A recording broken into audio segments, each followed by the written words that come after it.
Hey guys, Adam Long here. I'm going to do a video. This is actually my second take. My first take was much longer than what you would prefer it be, so I'm going to do this again. I'm going to try to do it a good bit faster. I read Hammond's book and the chapter where they talk about information processing to build intellective capacity.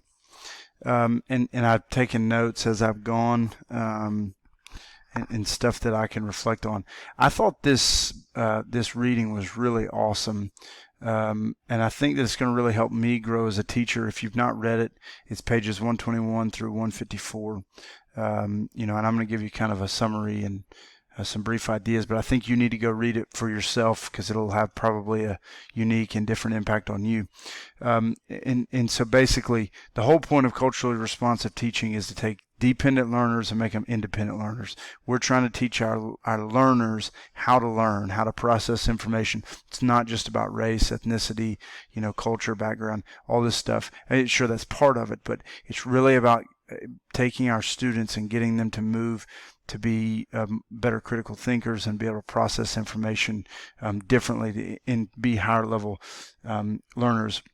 In the reading, they state that the cognitively rich in classrooms that don't use culturally responsive teaching, the cognitively rich will only get richer, academically richer, and the cognitively poor will only get academically poor. And that really struck me because our job is to take our students, meet them where they are, and to move them, get them to move and get them to grow and get them to become better versions of themselves that are more independent, to where they can problem solve on their own. We're not going to be there with them forever. But they go on to talk about 3 stages of mental processing is the inputs, what the brain finds important. We have all this stimulus around us, and how do we narrow in our focus on certain things. Elaboration is where understanding takes place. This is the most critical part of culturally responsive teaching. And then finally, application, or being able to review the materials. So they basically divide everything into 4 different strategies, or 4 different ways that you can really have a culturally responsive based instruction. First, you ignite and you get the student's attention. This will last somewhere between 5 to 10 minutes and will typically be very dramatic. Second, we're going to chunk the information. So what we're going to do is we're going to break the concepts down into small pieces so that the student or the learner can digest the material better. The brain will work and learn new material for approximately 12 to 20 minutes according to this neuroscience. And then third, after we've gone through this initial induction phase or elaboration phase in the processing, the student is going to begin to chew on the material, and they're going to actively process this information. It's still kind of part of elaboration. This takes about 5 to 7 minutes. And then finally, the last portion is to review, in which the student has a chance to apply the things that they've learned. So, for example, they're writing a blog, or they're doing a podcast, or making a video, or solving a real life problem, or coming up with a solution for real problems. Most of the rest of this book, or this portion of the book, really just provides different examples for how they can do the different things, and how you can reach all 4 of the strategies. But they're all very important, and you can do them in a lot of different ways.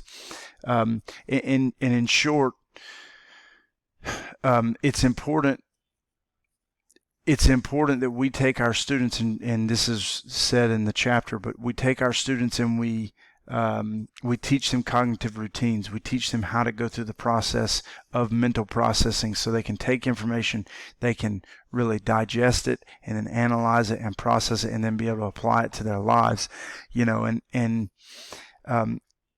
I think we focus, and I know I do this as well, and a lot. We focus too much on strategies to help memorization, to help simple recall, instead of truly understanding concepts, so that our students are growing and they're developing skills beyond the concept, beyond the task at hand, and beyond technology, but to really begin to kind of open their brain and learn. And with all the advances that we've made in neuroscience, you know, being able to understand how the brain is going to work and process information and go from the very early stages all the way through the finite position of like being enlightened or understanding a concept in its full, I think is incredibly valuable. And for me, I connected with this reading probably more than any other.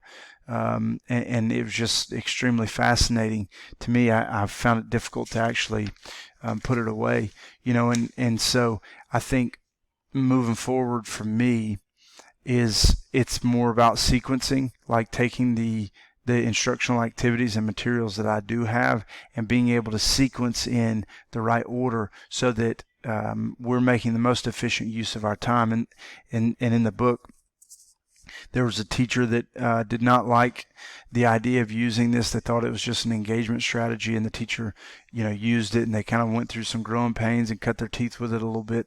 And then they started seeing some dividends, and they found that basically retention was much greater when they utilized the ignite, chunk, chew, and review process for lesson planning. And it's really a planning strategy, not so much an implementation strategy. Once you get the plan, then you just implement. But I thought this was really unique, and I'm really looking forward to being able to use this strategy moving forward. And one last thought before I move on to Dr. Giroux. If you need help with strategies, if you go read that chapter, they give you all kinds of strategies to meet the different stages of the planning process, and they give you all kinds of different ideas. So it's a really rich read.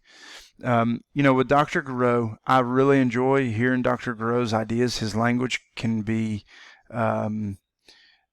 really complex, and it's kind of difficult to comprehend sometimes unless you've got the background knowledge and you really know everything he's talking about. Sometimes I kind of found myself getting lost, but a lot of the things that he talks about are very relevant in our world.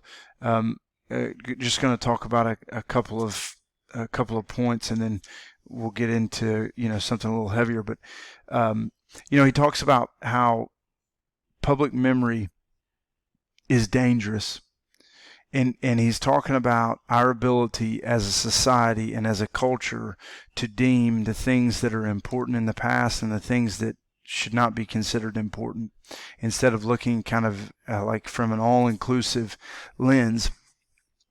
And when we have public memory, we have the ability to delete anything that we want to delete. We can tear down any statues that we want. We can take things out of the textbook that we want. We can call any population of people whatever it is that we want to call them. For example, get Indians. And we tear down Christopher Columbus's statues because he wasn't the founder of the Newfoundland. And we just totally devalue everything that he and the explorers of our world and our oceans accomplished, and sure, they didn't all do great things. In fact, most of them didn't do great things, but that doesn't change the fact that we wouldn't be here in the position that we're in without all of their accomplishments, and the life that we know could most likely be very drastically different had they not done the things that they did. And I really enjoyed hearing his thought on public memory. He goes on a little bit later to talk about soft and hard war, and how we basically dumb down our population, and by dumbing down our population, we depoliticize people, and we give them a narrative and they follow it, and they're not empowered as people, and it's unfortunate, but we see a lot of this in education, where we're not developing our students to be thinkers, to be problem solvers. We're developing, or leaders, we're developing a group of followers, and just do the things that we've told you to do, and it'll be okay. So he talked about how we deprive people of time, and we get people to live from a sense of survival instead of a sense of freedom. And like you look in school and you hear your students talk about how boring some of the curriculum is, and it is. I mean, it's terrible, but it's the state standards, and we're going to be held accountable to the test, and all this stuff, instead of teaching skills that can allow our kids to boost their cognitive abilities. It's like we're just sucking time away from them. And in the conversation, he talks about a situation with his dad where his dad had his car break down and he had to walk several miles down the street to a nearby gas station and get on a payphone and call somebody. Well, he lost all this time, and he's just trying to survive. He's trying not to get stuck out in the desert, or wherever it was that his dad was. And Dr. Giroux thinks that we ought to be living for freedom, and that we're kind of enslaved to this idea that we're a commodity, we're a thing to be used instead of an intellectual person, that has emotions and has these feelings and these cares and these concerns, and we're so much bigger than a number, but we're often seen as just capital numbers, and so I really enjoyed that. He also talked about hardware and how educators have no discipline in the classroom, and we can't have discipline. Therefore, we're creating an undisciplined group that are going to end up leaving school, and the chances of them breaking the law are even greater. And then we're making people disappear and sending them to war.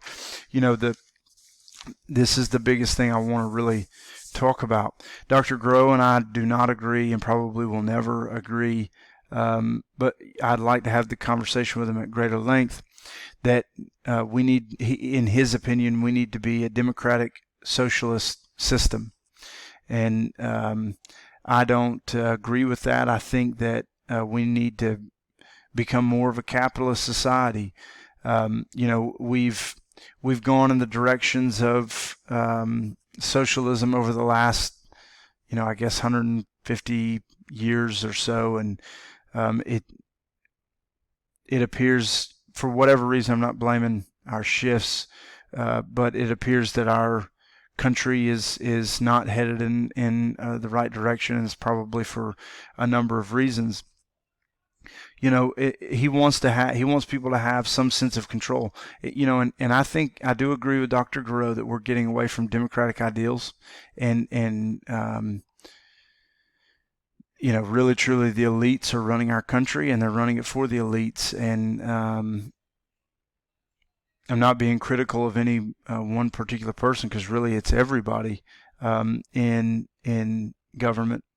There's not a single person there, I think, that any of us would trust to look out for our best interests and do what's best for us as a population. Instead, they extravagantly spend their money and they do all this crazy stuff. We don't trust them now, and we're not fully socialist. So imagine a world where we're truly socialist, and everything is, for the most part, everything is public land, and we're getting taxed at super high rates, and the money that we earn to buy the resources that we need is getting taken, nearly completely away from us, and somebody else is deciding how our money's being spent, and sure, that may create equality across our country, but I don't trust the morons in Washington to do what they need to with, if we quadrupled or multiplied their money by 10, whatever it is. And I think the basis of capitalism is in essence, everything is free, meaning free flowing. Everything can go to, decisions are very much left alone, and there's no barriers, there's no obstacles that you have to crawl over, and I'm meaning in terms of the government, that the government stays very much out of business enterprises and allows businesses to do what it is that they want to do and meet the needs of society in that particular way. And it's really just a kind of a framework for innovation, and I think if you're going to take my money if you're gonna tax me at a high rate, I'm not gonna go pursue greater education. I'm just not. It's a waste of my time, and because I'm not going to earn a return for it, or at least a return I feel like I should earn. And maybe that's because we come from a capitalist society, but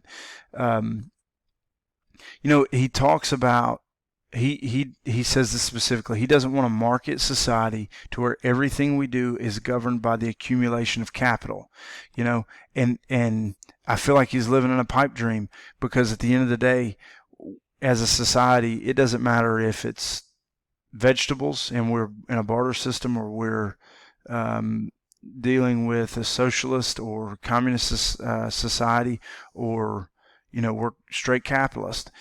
There's going to be things in our world that are going to grant freedom, and we chase capital because capital brings about freedom, right? Economic freedom. Talking about, I can go on vacation whenever I want. I can retire whenever I want because I have a certain amount of capital. In every scenario, there's going to be some form of capital, and anytime that there's an opportunity to gain leverage on the world around us, people are going to take advantage of it, and